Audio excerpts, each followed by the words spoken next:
छत्रपती शिवाजी महाराजांना इंग्रज किती घाबरत होते. तर छत्रपती शिवाजी महाराजांचा इंग्रजांवर इतका दरारा होता की याचा उल्लेख ईस्ट इंडिया कंपनीच्या इतिहासात बऱ्याच ठिकाणी आपल्याला आढळतो. साधा एखादा मराठा सरदार जरी आला तरी त्यांना असं वाटायचं की शिवाजी महाराजच हल्ला करण्यासाठी चालून आलेत की काय. 3 एप्रिल 1680 रोजी छत्रपती शिवाजी महाराजांचं देहावसान झाल्यानंतर मुंबईच्या इंग्रज अधिकाऱ्यांनी ही बातमी कोलकात्याच्या इंग्रज अधिकाऱ्याला कळवली.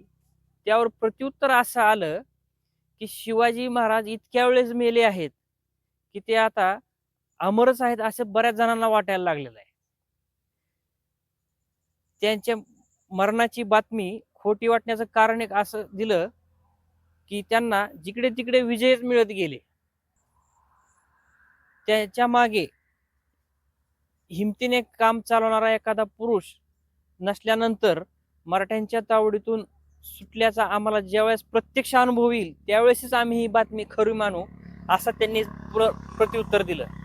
आणि कहर म्हणजे काय की शिवाजी महाराज पुन्हा सुरतेवर चालून येत आहेत आणि त्यांची फौज तर सुरतेच्या आसपास गोळीबार करत आहे असं इंग्रज व्यापाऱ्यांनी सुरतेच्या डायरीमध्ये 1703 साली म्हणजे शिवाजी महाराजांच्या मृत्यूनंतर 23 वर्षानंतर लिहून ठेवलं आहे.